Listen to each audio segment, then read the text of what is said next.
Last Thursday, Canon unveiled their highly anticipated new flagship mirrorless camera, the EOS R5. Now, the video features were leaked quite a while ago and have been touted by YouTubers and influencers for a while. Now, I did pre-order this camera, but not for the video aspects. Personally, this is going to be my new mainline photography camera. Now, don't get me wrong, the video features of this camera are really great. It's probably going to be my new YouTube camera because the Blackmagic Pocket Cinema Camera 4K that I shoot on now does not have autofocus. The EOS R5, having that autofocus, would make this kind of shooting a lot easier. So, why did I pick the EOS R5? Why not the R6? Why not even the old EOS R, or the RP for that matter? There are lots of other flagship cameras from other manufacturers I could have considered. Why the R5? Let's take you back. The year is 2012. The Exilum little snap and shoot camera that I've been using to shoot pictures and take little videos with my friends in middle school was having some trouble keeping on at this point.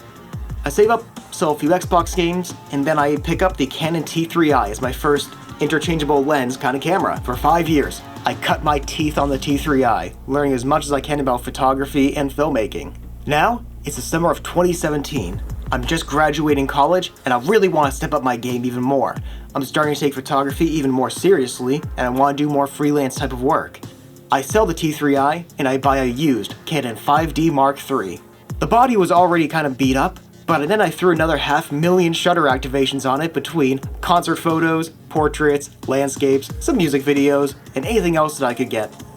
The images my camera takes are still beautiful, but the problem is the body just, I've been looking for a meaningful replacement for my 5D for about 6 months now, and I've been jumping between a few manufacturers. I was looking at Sony's for a while, those look pretty decent, or even like the Nikon Z system. I like the Z6, it looks like a good camera. But it always came back to what I personally am looking for out of these cameras. I want to keep using my EF glass. I want to print some large images. And finally, I just want a portable camera. Now, this last criteria is going to be hit by almost anything mirrorless as I'm coming from the 5D, which is a pretty bulky camera, all things considered. So, let's start with this lens option. Effectively, I cannot buy the 3 zoom lenses that I would want for the R5 and still have enough budget to buy the camera. The 3 zooms I would want would be about $7,500, and I'd rather just stick with the Sigma 14 to 24, 24 to 70, and 70 to 200 that I'm going to be using for photography. Nothing wrong with those lenses. On the side for photography, if I need a little more reach, I have the Canon 24 to 105 f4 IS, the Helios 44M, and the Jupiter 37A, which is a 135mm lens. Now, the in-body image stabilization, even just the reduced amount you're going to get with the EF glass, it's a game changer for me. I'm coming from absolutely nothing on the 5D. That's before I even mention it has all the face tracking, the auto tracking. It's amazing. I shoot a lot of animals, and capturing those genuine moments can be pretty tough given that they move around, they're going to get kind of scared. If you're walking around them, they're going to be aware of you as much as they are of the environment, and you're going to miss some of that. So having the facial tracking on animals is a great feature for me. Second, I do like to print my photos. This is something that I've really gotten into in the last year, and I want to get bigger for my pictures. I've noticed that once I get to about 2 feet tall with my Canon 5D pictures, I'm starting to get some reduced quality in terms of my actual output.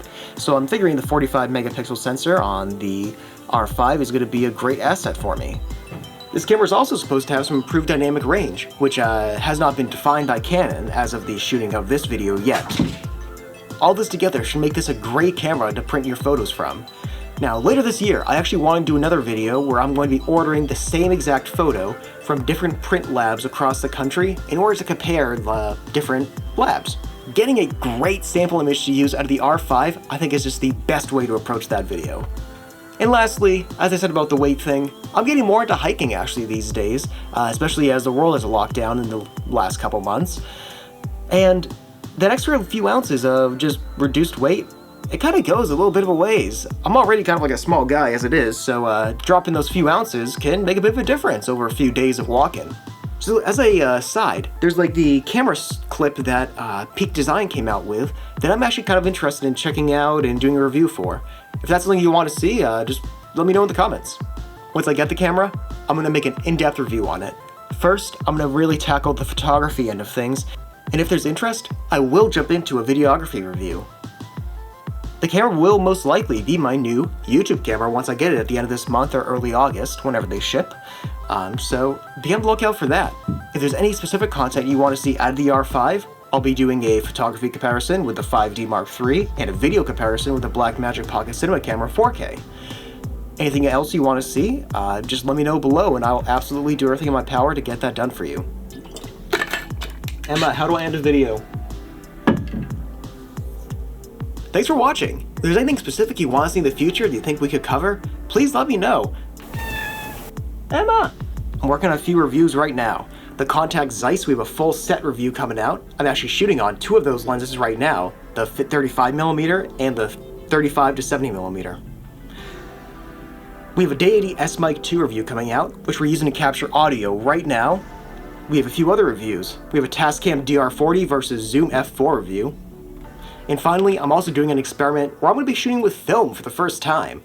So far, I have a bunch of photos shot with it. I just actually need to get my at-home darkroom lab set up so I can properly develop these, and I'll get the video produced from there.